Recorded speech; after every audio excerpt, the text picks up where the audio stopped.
We are on Lamed Tes Amid Base 39b, and this is a few lines from the top. And the Mishnah told us that you're not allowed to heat water for a bath on Shabbos, Yantiv. And the Mishnah told a story about the people from Tiberias and Tveria who had the Chamei Tveria, the hot water spring, the hot springs that are naturally heated there. And they brought a pipe through, and the Chacham told them was not a okay thing to do in order to heat water to bathe.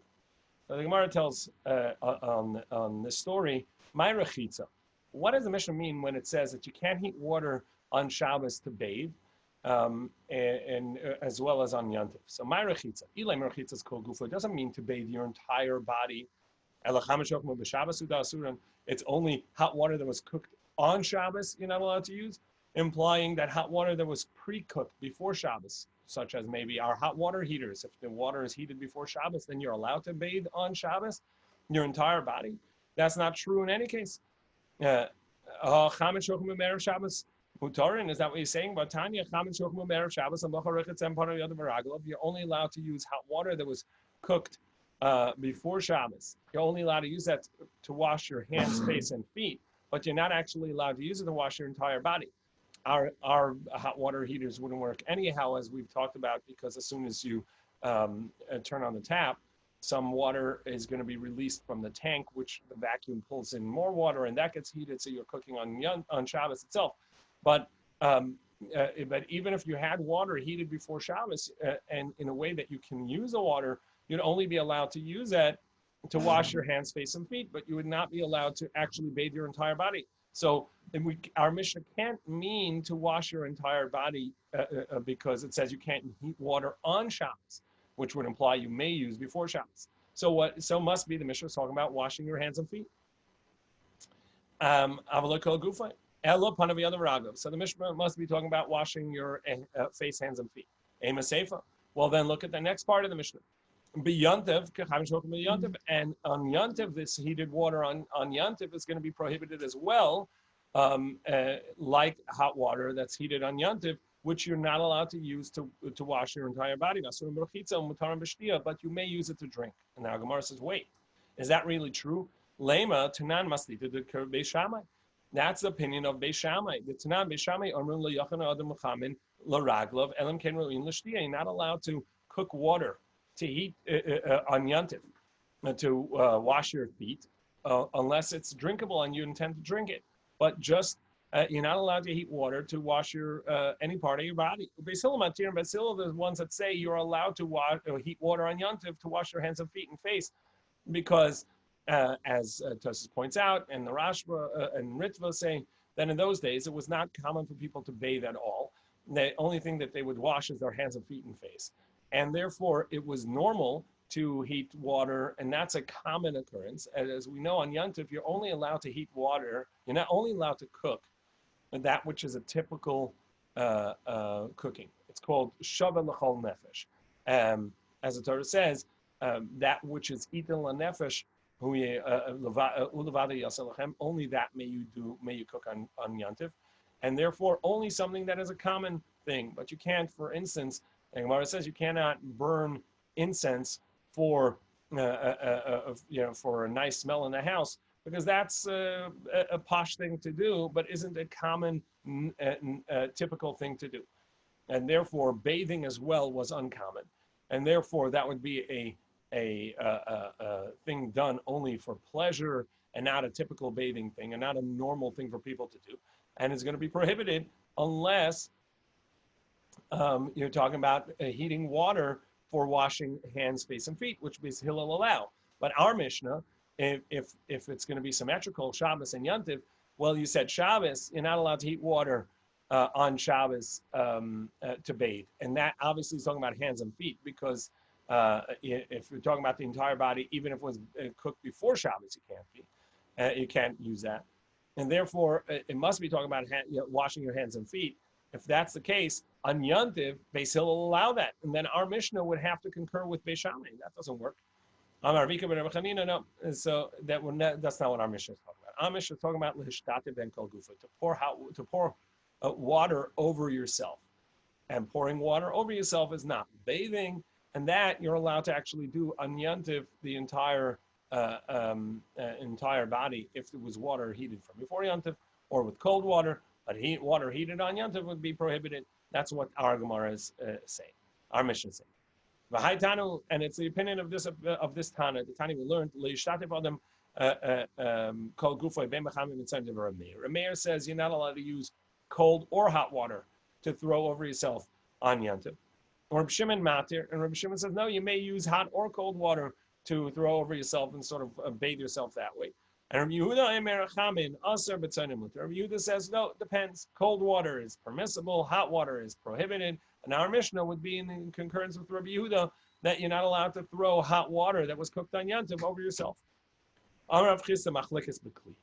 Rav Chisda says this machlekes is only in a vessel, where there it looks like it had been heated in that vessel, and therefore it is the primary source of the heat.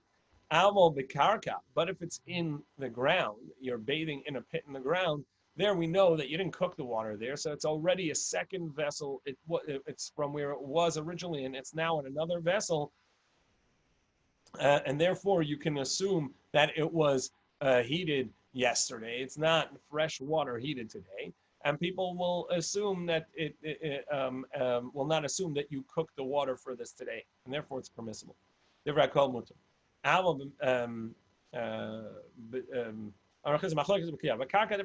everybody says that in the ground is permissible. So Gemara says, what are you talking about? That can't be.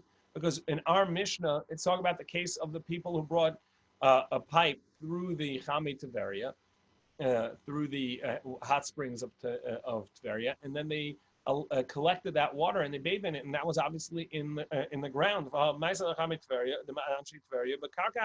It was a pit in the ground, and still the Rabbanan said it's prohibited. So rather, we have to say this is the meaning. That this disagreement between Rabbi Meir, Rabbi Yehuda, and Rabbi Shimon, whether you're allowed to pour hot water over yourself, cold water over yourself, or neither, is talking about when it's water in the ground. But if it's in a vessel, everybody agrees it's prohibited. Amar Rabba Babachana, Amar Rabbi Yochanan, Allah like Rabbi Yehuda. The Allah is like Rabbi Yehuda. Rabbi Yochanan says Allah is like Rabbi Yehuda, who says that hot water is prohibited and cold water is permissible. You heard this from Rabbi Yochanan directly, explicitly about this subject, or is this something that you're deducing from another statement? My Kollel, from what? Where would you deduce this? Because Rabbi Yochanan said another statement, and that is, Kol mokem sha'ata motza shnayim chaluka ve'echa machriya. Anytime you have a machlokas, and between two opinions, and a third opinion comes and splits the difference, halacha gedivra machriya. The halacha is like the one that is sort of compromise. It makes the explicit difference. And Rashi explains, essentially in our case, we have a question about two scenarios. Hot water, can you pour over yourself? Cold water, can you pour over yourself? Rabbi Meir says neither. Rabbi Shimon says both. Rabbi Yehuda says, well, it's actually a little bit like one and a little bit like the other. I agreed to Rabbi Meir that you can't pour hot water over, but I agreed to Rabbi Shimon that you may pour cold water over yourself. Okay, so that's a hachra. It's a splitting of the difference and making a compromise. And the reason we follow that opinion, the machriya, is because now you have two opinions that concur on either one of these. On not using hot water, both Rabbi Meir and Rabbi Yehuda say that, so they're the majority. On using cold water and allowing to use cold water, both Rabbi Yehuda and Rabbi Shimon say it's permissible.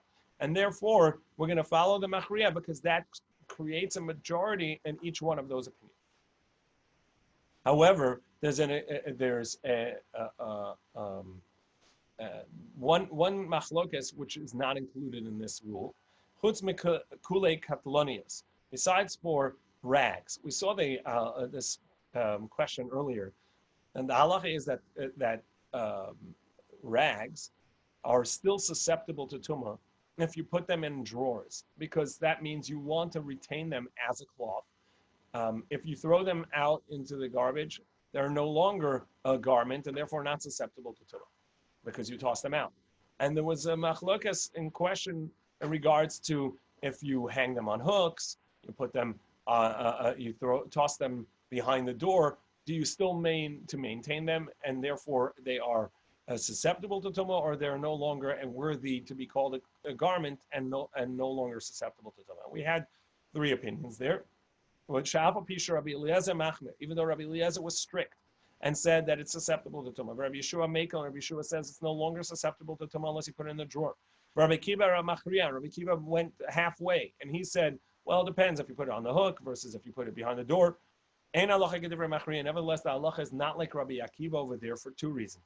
Rabbi Akiva was a student of both Rabbi Yeshua and Rabbi Eliezer, and therefore he was just opining on the opinions of his teachers, or repeating his opinion of his teachers and sort of making a compromise between the two teachers that he had.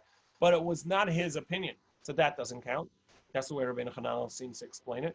And additionally, and now we go to Mem Amid Aleph 48. Rabbi Akiva ended up retracting his statement and concurring with Rabbi Yeshua, who was lenient, and therefore we follow Rabbi Yeshua as lenient. Now, so therefore his question was, in our state, when you said that Rabbi Yochanan said the halacha is like Rabbi Yehuda, was that based on the general statement he said that we follow the opinion of the compromiser, and therefore here too we're going to follow the opinion of Rabbi Yehuda, or did you explicitly hear him say that that the halacha is like Rabbi Yehuda? And then Gemara says, what difference does it make?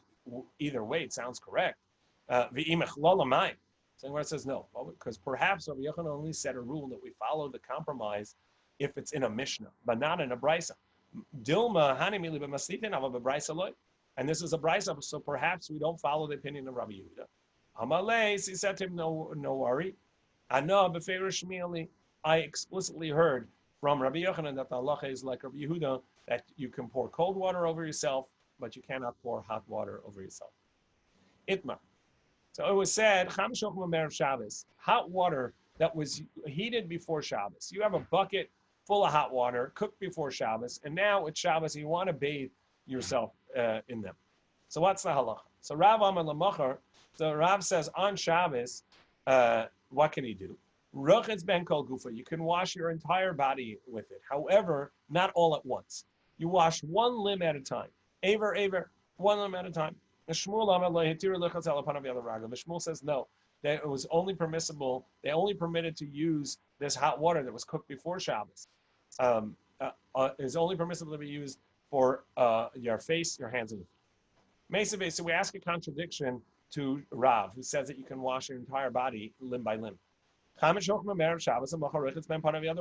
Brisa says you can wash your hands, your face, and your feet, but not but not your entire body. To Yufta the Rav, that seems a contradiction to Rav. Rav says, look, that's not a contradiction. Kol gufa bevasachas. It means you can't wash your entire body at once. Aval aver.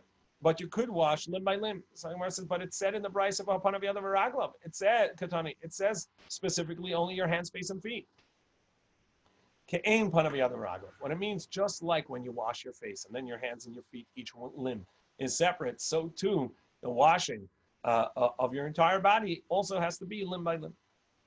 Tashema. Well, what about this Brisa? Come and hear this. It says you're only allowed to wash on with hot water that was cooked before Shabbos. On Shabbos, you're allowed to bathe and wash only your hands, face, and feet. Achanami, so Rav says no. Here too, the meaning is like you wash your hands, face, and feet, meaning limb by limb, but you can wash your entire body. Tanik Abasei the Shmuel. Well, we have a brisa that's more explicit, like Shmuel. It says Shabbos, hot water that was heated before Shabbos, lamachar, tomorrow, meaning on Shabbos. You can wash your face, hands, and feet. Gufa, but you may not wash your entire body, aver, even limb by limb. And for sure not hot water that's heated on Yontif. So that's a contradiction. Rabbi Masila Lashmaita the Rabbi Hailishna. Rabbi actually quoted Rav differently. Not that you're allowed to wash your entire body limb by limb, but rather Shabbos, hot water that was heated before Shabbos, lamachar tomorrow, amarav rechatz ben kol gufay, he can wash his entire body, umeshayr ever echad, as long as one part, one limb is not being washed. And they asked all these contradictions to Yufta, and indeed is a contradiction of Rav. Amalei Rav Yosef LaAbaye. Rav Yosef said to Abaye, Rabba, your teacher Rabba, who raised you, Mika Avid Kashmaita Rav, did he follow the opinion of Rav? Amar Le Yadanu. Says, I don't know. What question are you asking? Shita B'Le'avid. Of course he didn't do like Rav. The Bryce is a contradiction to him. Because it was a contradiction. The Gemara says, no, perhaps Lishmiele. Maybe he never heard of that Bryce, which is a contradiction, and therefore he followed the opinion of Rav. Well, if he didn't know of the Bryce, then for sure he would have followed the opinion of Rav, because he always followed the opinion of Rav. The Amar Abaye, as Abaye had said, Kol Mili Damar, all of my teachers' matters. Ovid Karav, he followed the opinion of Rav. Besides for these three matters, which he would not follow, and these three matters, what were they? The Ovid Kishmuel, he followed Shmuel's opinion, which is Matila Mebegel Lebeged, that he allowed to remove tzitzis from one four-corner garment to put it onto the corner of another four-corner garment. And that he allowed lighting one candle from Hanukkah from another Hanukkah candle. And he followed the opinion of Rabbi Shimon in regards to pulling a table or a chair in a backyard, as long as you don't intend to make a furrow, and it's not absolutely going to make a furrow, you're allowed to pull it because that's not your intent. And as we've seen multiple times already, Rabbi Shimon is of the opinion that Meleches Machsheves Asr Torah, the Torah only prohibited intentional actions on Shabbos, and therefore this is not intentional. You're just trying to pull a table or a chair, and the furrow is happening on its own, and therefore it's permissible. And in all three of these manners, Rabbah followed the opinion of Shmuel as opposed to the opinion of Rav, where in all other halachas he followed Rav. So, well, for sure in this case he would follow Rav. Gemara says no. Perhaps Kuchumer the Rav of it, Kukula the Rav Le'av. His question was, did he follow Rav only where Rav was strict, or also where Rav was lenient, as in this case, where he allowed to bathe on Shabbos not only your hands, your face, and your feet, but also your entire body, limb by limb? Oh, did he follow that leniency as well or not? And that was a question that that Rav Yosef asked Abaye. Rav Yosef was the head of the academy after Rabbah, and so he would often ask Abaye what Rabbah, his teacher, had done. Tanarama, we have a brisa that teaches like this: Merchatz shapakakuna kavav. Their bathhouses would be both a shvitz, it would be a sauna, hot water in there that caused steam, and the steaming was considered a part of the bathing process of health, for health, and they would do so by clogging some of the exits, and that would keep the steam in. So merchatz, this bathhouse, shapakuna kavav, that the vents that allowed the steam out were clogged before Shabbos. Me'er Shabbos. Matzah Shabbos miyad. You can't use it on Shabbos, but immediately after Shabbos, you can go in, and you don't have to wait enough time for this to have been done after Shabbos. Rather, immediately as Shabbos is out, you're allowed to go in. And Erev Yantiv, you're allowed to walk in on Yantiv and sweat, so sort of use the sauna. But you cannot bathe in there. You'd have to go out into the outer chambers. And there you can pour cold water over yourself in the outer chamber. So Rabbi Yehuda says, there's a story with the bathhouse in Bnei Barak. That they clogged the holes, the vents before Yantiv. And on Yantiv itself, Rabbi Elazar ben Azariah and Rabbi Akiva walked in to sweat. And indeed they sweat there. And then they bathed outside in the not bathed, they poured water over themselves in the outer room. However, they only did it on account of that the hot water was covered with planks, and therefore there was no concern that they were going to be heating the water on Shabbos or Yom Tov. When this story came before the Chachamim, this would be permissible even if they had not covered the hot water, the source. There was no concern. You're allowed to go in for Zayah, for the sweat, for the sauna, as long as you don't bathe in it. However, as time went on, more people transgressed. The Chachamim decided to prohibit ambatya shel krachim, the bathhouses in the large cities. So they said like this: in the large cities, you're allowed to walk around there, and it's not a concern because they're large enough, and therefore people are not going to think that you bathe there. But in the smaller cities, then there was a concern that it would look like you bathed there. And so Gemara says, "My overavera. What were these sinners doing? What were these transgressors doing? That they made an enactment that it's you're prohibited to go into these bathhouses." In the name of Bar Kapara. At first, they would bathe in hot water, but the hot water was heated before Shabbos, and you're allowed to bathe with that water on Shabbos. What happened is, the caretakers of these bathhouses would heat the water on Shabbos. But they would say, these are hot water. This is water that was heated before Shabbos. And they would transgress and heat it on Shabbos. So they said, you know what? You can no longer bathe in hot water in a bathhouse on Shabbos. But they said you're allowed to go in to sweat in the sauna. What happened was people continued bathing in the hot water, but they would come out and say, "Oh, I just went in for a schwitz. We only sweat in there." So they said, "You know what? You can't go in for the sweat either."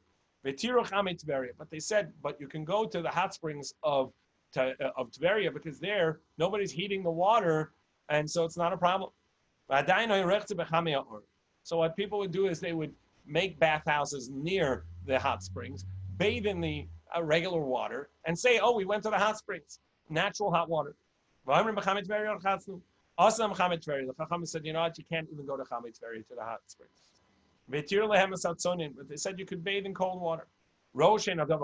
So that the people cannot accept this. This is too much. They needed some way to bathe on Shabbos. So therefore, they permitted the hot springs, the natural hot springs. But the prohibition of going into a sauna remains.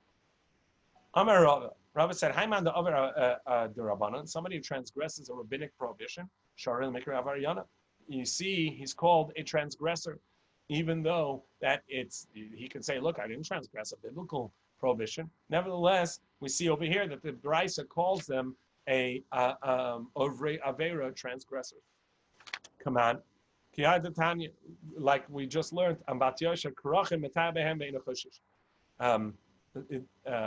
whose opinion is this that we learned in the Brisa that in the larger village, in the larger towns, the bathhouses you can go in and there's no problem. Amar Rava, Dafke Krachim. It's only these bathhouses, the larger villages, and the larger towns.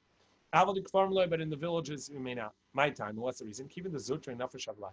Since they're smaller in the villages, therefore the steam in there is greater, and so it's prohibited. But in the large cities where it's a larger bathhouse, there the steam is not so strong, and you can walk through it. Tanabanan. The Brisa taught, somebody can warm himself, their body, in front of a fire, in a fireplace, and then walk out into the next room and pour cold water over themselves. But not vice versa, where you first pour the cold water and then go and stand in front of the fire, because you're heating up the water that's on your body. A person is allowed to take a towel and put it over a urn and heat the towel and then put it on their abdomen if they're having abdominal pain. But you can't do that with by bringing a canteen of hot water. That you can't do. Put hot water canteen on your body. Because that's even prohibited on a weekday. Because if it bursts, you can get a burn. And so that's too dangerous. And so you can't even do it on a weekday. But you can take a towel and use that as a remedy. Tarabana, the brisa, another brisa taught. Maybe Adam Kisa Mayim a person can bring a jug of water and put it in front of the fireplace. Not that it would be sufficient enough to heat it hot and make it hot, but enough that it would the tzina, the cold, would diminish. In other words, you're just trying to take the chill out of the water. That's permissible. But if you're going to leave it there close enough or long enough that it's going to actually get heated, that's prohibited. Rabbi Yehuda says you can also bring a jug of oil and put it in front of the fire. Not enough for it to cook. Enough for it to loosen and warm. You can't actually bring a jug according to Rabbi Shimon Gamliel, but what you could do is you can take a cup of you can take some in the cup of your palm and bring it near the fire and warm it that way. And then you can use it to smear on your chop. And there's no concern of that. What's about this oil? What are we talking about in oil over here? Why are we making the distinction? According to your first opinion, what is his opinion about oil? Because he says you're allowed to bring water, and the other two opinions talk about oil. What does the first opinion say? So Rabbi and Yosef that Rabbi and Yosef both said that he was lenient. So the Gemara explains. Rabbi and Rabbi Yosef they said that he was lenient, meaning the first opinion says that in oil he was so lenient that even if it's going to cook it, even if it's going to heat it beyond yad soledis, a hand will pull back from it because it's so hot. That's the Gemara is going to explain soon. Kasavar Tanakama, because this opinion holds there is no such thing as cooking oil. Oil is already a processed item, and there's no prohibition of cooking it on Shabbos. To which Rabbi Yehuda says, no, there is a concept of cooking it, and therefore you're not allowed to leave it in front of the fire enough to get fully cooked. However, but if it's just taking away the chill and loosening it, making it more runny, that in and of itself is not going to count as cooking it. Now Rabbi Shimon Gamliel adds to that, and he says, now, oil is a part of the prohibition of cooking, and when you loosen it and you make it warm, that is a part of cooking it. So that's the version that Rabbi Rav Yosef interpreted the three-way machlokas in the Mishnah, in his brayso. However, Rav Nachman Yitzchak, he says no, l'isura, that the first opinion also held that it's prohibited to put the oil near the fire, and he only mentioned water, but oil is also prohibited.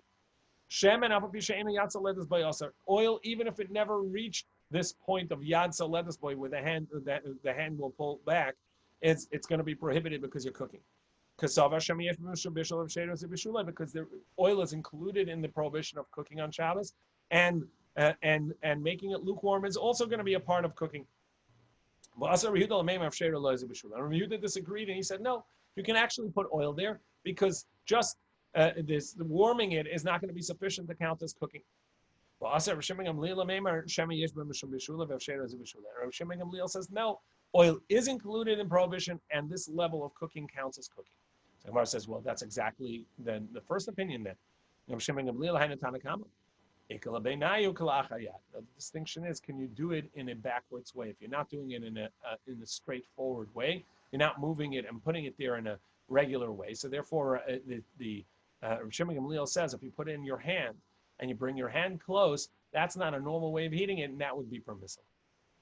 Amar Rabbi Yehuda Amar Shmuel, Echad Shema Bechamayim, Yatsa Ledas by Asar, Ein Yatsa Ledas by Mutter.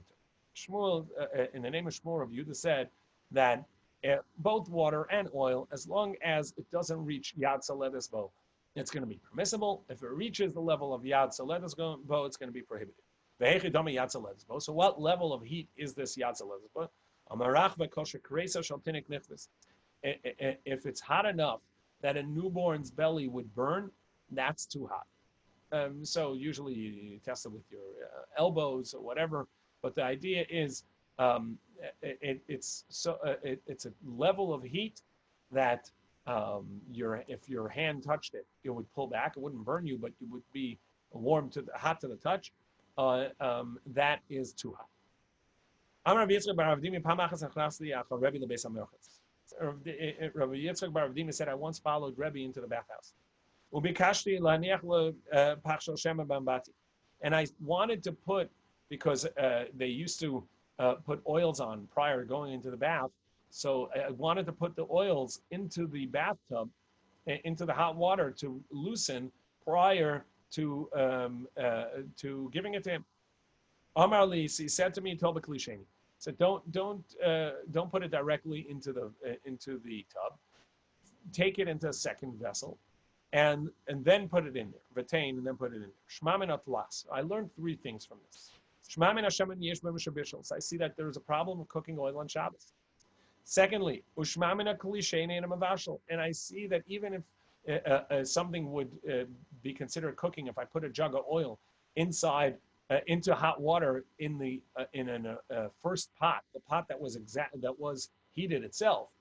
But once I remove it and put it into a second level, into a second vessel, it begins cooling enough that it's not considered cooking anymore.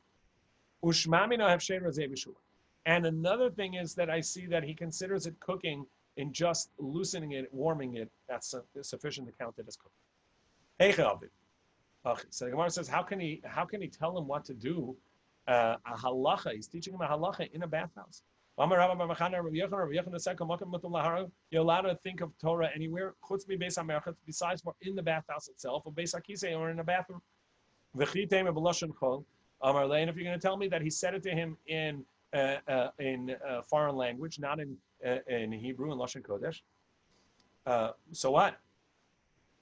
Abaye said, "Dvarim shachol mutar lamar b'lashon Kodesh." Non-holy things, just mundane chatter, that you can say even in Hebrew, even Lashon Kodesh, you could say it in a bathhouse. But Dvarim Shel Kodesh, but matters of holiness, such as halacha, Torah, you're not allowed to say in a bathhouse, even in another language. And Gemara says, no, here is different. Afrushim Yisura Shani. He was just trying to stop him from doing a prohibition. He wasn't teaching him the halacha. He was just saying, don't do that. You're not allowed to do that. So that you're allowed to do. Teidan, I can prove it.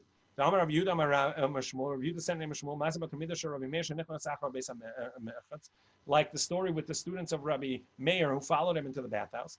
And the student tried to kick some dirt on the ground. You're not allowed to smooth out ground on Shabbos, and so if you kick it, it may smooth out the ground. He wanted to wet the ground. You're not allowed to. You're not allowed to smear it.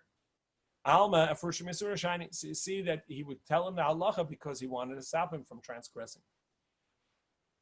So too over here, we understand Rebbe telling him not to put it in directly into bath, but putting the oil into a second vessel because he wants to stop him from transgressing. So Ravina said, we learn from him, we learn that if you cook even in the hot springs, which is not a natural, it's not your own fire, nevertheless, if you cook in there on Shabbos, it's going to be chayiv, which seems to be a Torah prohibition. The Rebbe lachik zerahava, because the story of Rebbe happened after the prohibition of going to regular bathhouses, and the only bathhouse that could have been open was the hot springs. Amalei told Shani Klisheni, and he told him, don't use the bath itself, use a second vessel. Gemara says, Aini, but that can't be so. But we know that cooking from Rav Chisda, that cooking in the hot springs is not going to be a Torah prohibition. It's going to be a rabbinic prohibition because it's not a proper heat source. My chayiv, indeed, that's what he means when he said chayiv, that he's obligated. It didn't mean obligated in the korban.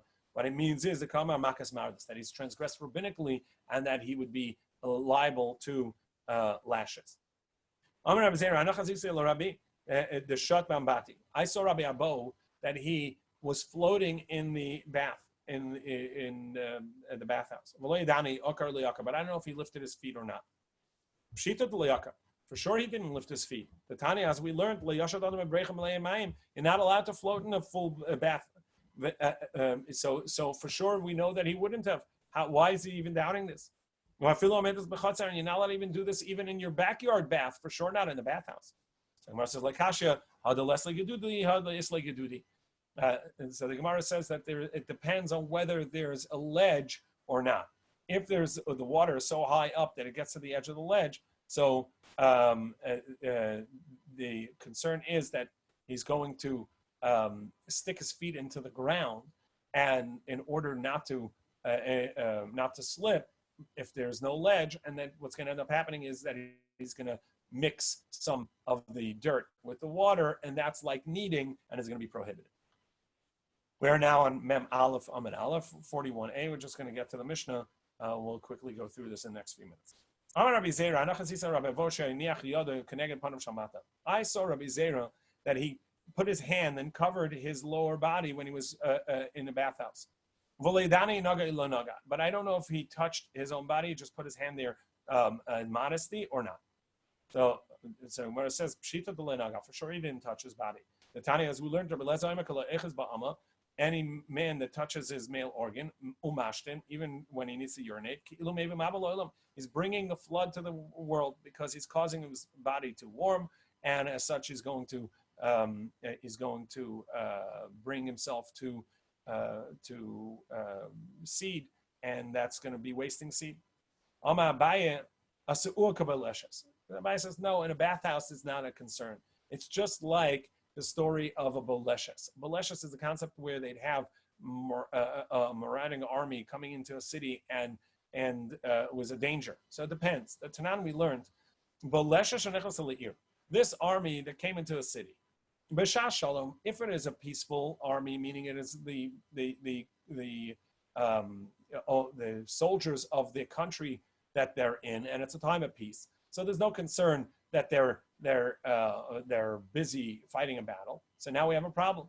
Chavis pesuchas, any open barrels of wine, they're going to help themselves to, and that would make the wine not kosher. Anytime you have wine that idolater touched, the concern is they may have poured some of it for idolatry, and is going to make the wine, all of the wine, prohibited. However, stumas, if it was a sealed barrel, mutaras, then you can assume that they didn't touch it and it's permissible. However, b'shas machama, if it's in the midst of battle, elu ve'elu mutaras, they're both going to be permissible because they're busy fighting a battle. They're not running into your cellars getting some wine. Because they don't have time. There's too much going on. Alma kivin isi lemenasti. So we see that since there's too much pressure and there's fear of the battle, the soldiers are not going to pour wine to their gods. So to over here, the bathhouse is a pressure place. There's a danger of slipping and falling and hurting yourself, and there's people around. So there's no concern that they will come to let out seed.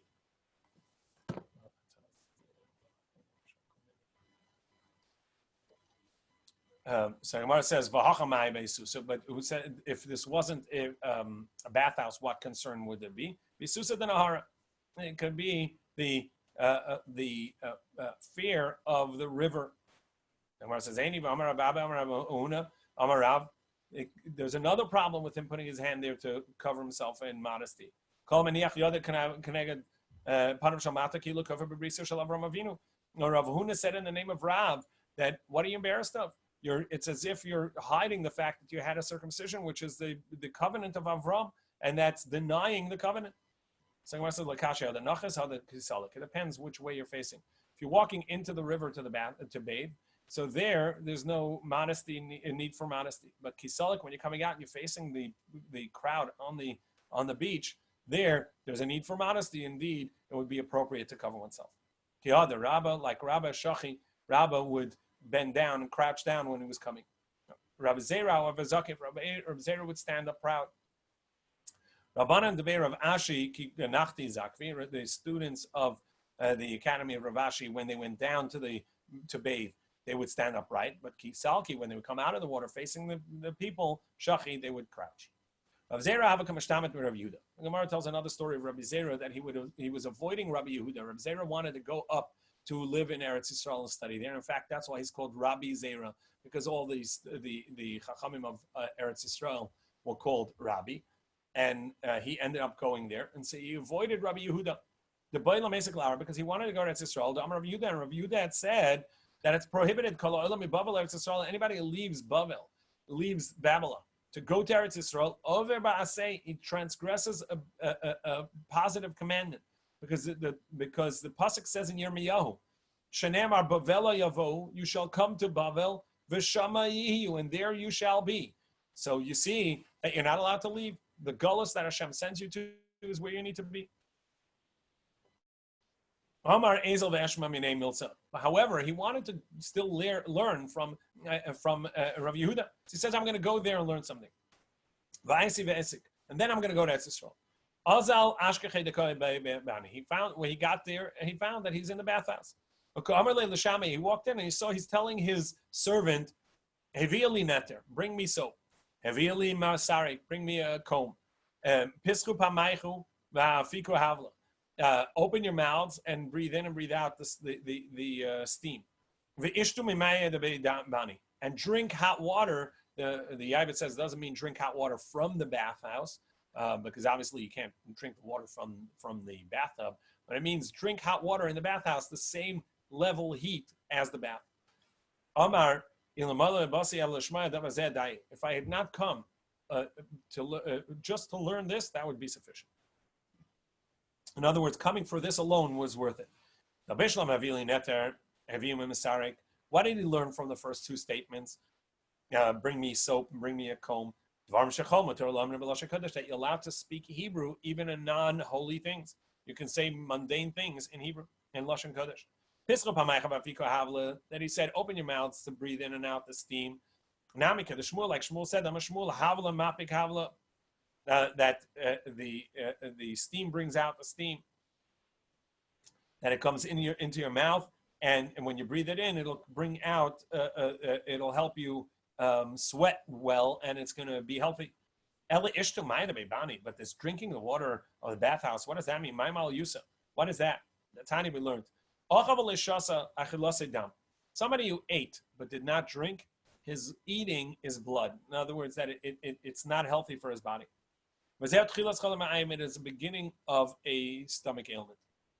If he ate, but he did not walk it off, at least 4 amos, which is at least 6 feet, his food is going to rot inside him. That causes bad odor. Somebody who needs to go to the bathroom, have a bowel movement, and yet he eats. It's like trying to light a fire pit on top of ash. There's already ash there, and you're trying to light the fire. And that makes for a bad smell in sweat. If somebody bathed in hot water and didn't drink of the same level hot water, it's like heating your oven on the outside, but not heating the oven on the inside. So it's not going to really cook well. The same thing over here. You're not healing your body well if you bathe on the outside, but you don't bathe on the inside with hot water.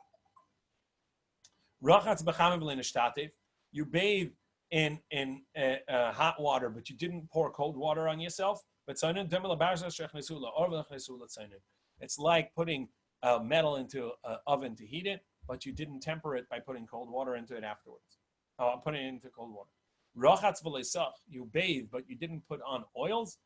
It's like putting water on top of the barrel instead of in the barrel. it won't go in. So too here, the bathing is not going to fix the inside; it'll only bathe you on the outside. So here are some of the bathing rules that the Chachamim gave, and he learned these things before he went. Rabbi Zera went to Eretz Yisrael from going to see Rabbi Yehuda for one last time.